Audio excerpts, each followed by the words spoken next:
Алтын жүзік. Баяғыда Мұрат деген кісі жол жүріп келе жатып, қатты шаршайды, шөлдейді. Бір уақытта жалғыз үйге келсе бір әйел отыр. Әйелдің қасында екі күшік жүгіріп жүр.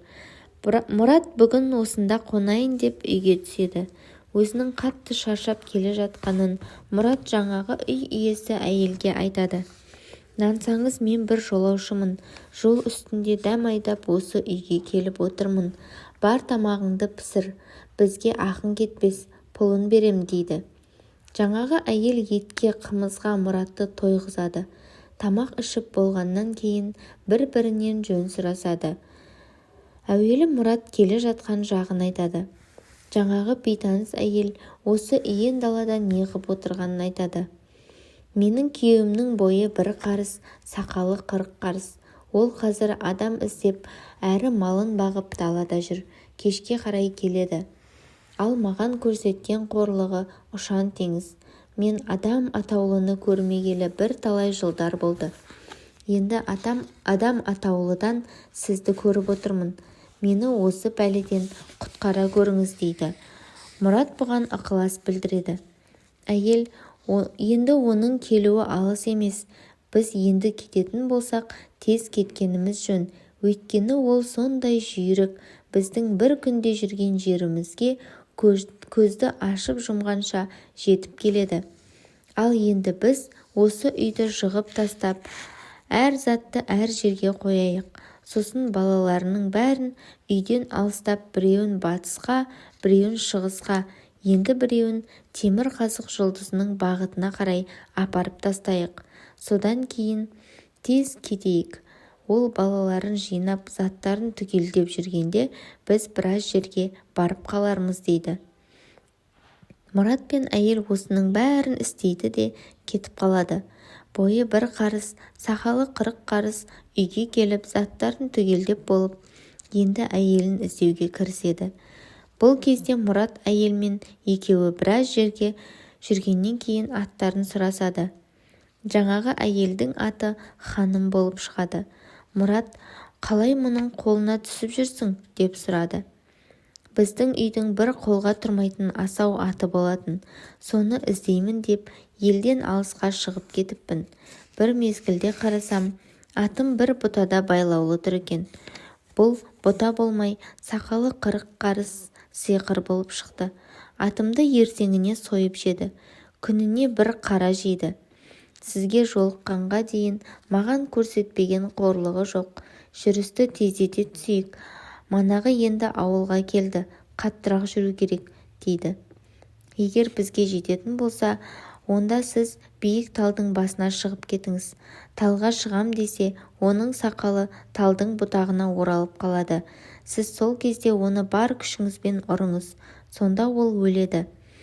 Ал бұдан басқа жаққа барсақ құрыдық, дейді. Олар бір жерге келіп жатады. Таңертең тұрса, қасындағы Ханым жоқ болып шығады. Бір уақытта бойы бір қарыс, сақалы 40 қарыс келеді. Мұрат қаша жөнеледі. Қашып келе жатып, бір теректің басына шығып кетеді. Бойы бір қарыс, сақалы 40 қарыс терекке қарғиды. Қарғығанда бұтаққа сақалы ілініп, сақалынан тартып теректің басына шығады. Мұрат енді теректен түсе қашып бір тауға келеді. Таудың басына шығып, бойы бір қарысты таспен атқылайды. Бойы бір қарыс лақтырған тасты қағып алып өзіне қайта лақтырады. Сөйтіп екеуі көп атқыласады. Ақыры бойы бір қарыс, сақалы 40 қарыс теректен түсіп, енді таудың басына шығып келе жатқанда аяғы тайып кетіп, сайға құлап өледі. Мұрат баяғы бағытымен жүре береді. Мұрат бейқам келе жатса, алдынан төбелесіп жатқан бір ақ жылан мен бір қара жылан кездеседі. Мұрат тұра қалып төбелеске қарап тұрады. Қара жылан ақ жыланға едәуір қысым көрсетіп тықсырап бара жатыр.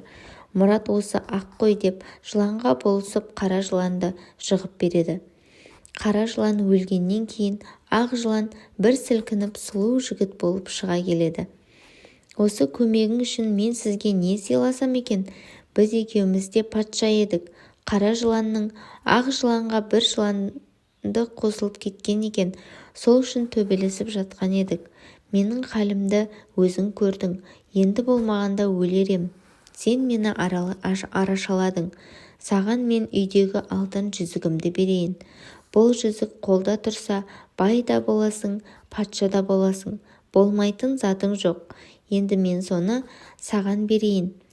Ренжімей ал, дейді ақ жігіт. Қазір менің арқама мін де көзіңді жұмып отыр. Аш деген уақытта ашарсың, дейді. Мұрат жігіттің арқасына мініп көзін жұмып отырады. Бір уақытта аш дейді. Көзін ашса, қасында ақбоз ат байлаулы бір үй тұр. Ішінде кемпір шал отыр. Бұлар жаңағы жігіттің әке-шешесі екен. Жігіт шешесі жүзікті бергісі келмейді. Бірақ баласының көңілін қимай жүзікті алып береді. Мұрат жүзікті алғаннан кейін бұрынғы бағытымен жүре береді. Ақыры бір елге келіп, сол елге тұрақтайды. Мұрат жүзікті алғаннан кейін бай бола бастайды. Бұның қалай байып жүргенін жұрт біліп қалады. Бір күні Мұрат шарап ішіп мас болып отырып, бар сырын қасындағы жолдастарына айтып қояды. Бұны жолдастары халыққа жайып, Мұраттың үйінде бір керемет бар екен деседі. Бір күні кемпір болып келіп қызметші болады. Ол осы үйге сіңіп алып, шаруашылығына да араласа бастайды. Ол текеметтің арасындағы жасырып қойған жүзікті ұрлап кетіп қалады. Мұрат сөйтіп жүзіктен айырылып қалады. Бірақ жүзікті осы үйдегі мысық пен тазы іздеп шығады. Кемпірдің үйі көп үйдің ішінде екен дейді. Мысық пен тазы жолға шыққан соң кемпірдің үйін қалай табамыз деп ақылдасады. Тазы айтады, ол үйге мен барайын дейді.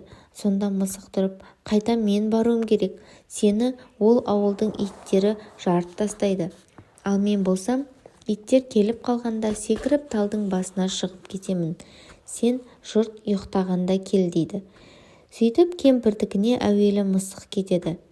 Мысық үйге бара бергенде 5-6 ит көріп қалып қуып береді. Мысық үйдің үстіне шығып кетеді. Үйдің үстіне шыққан мысық жарықтан сығалап үй ішіндегінің бәрін көреді. Төрде бұрынғы кемпір отыр. Қасында 2-3 баласы бар. Бұл күндері байи бастаған кемпірдің есігінің алдында 200 үй қой жайылып жүр. Жұрт жатып көзі ұйқыға кеткенде мысық тазын үйге шақырады. Кемпір қолында жүзік түскесін мас болып, жүзік түгіл Мұраттың үйінің құты мына мысық пен тазы маған да келіп отыр деп күпінеді. Мысық пен тазы осы үйге сіңіп алады. Бір күні кемпірдің үйінде адам қалмайды.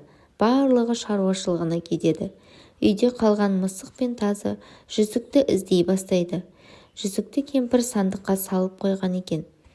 Бұлар оны тауып алып қашып кетеді. Жүзікті Мұратқа әкеліп береді. Мұрат мысық пен тазыға разы болып күтіп, тамағын тойғызып бағады, асырайды. Жүзікті күндіз мысық, түнде тазы күзетеді. Сөйтіп жүзік ешкімнің қолына түспей, Мұратты байлыққа, бақытқа жеткізеді.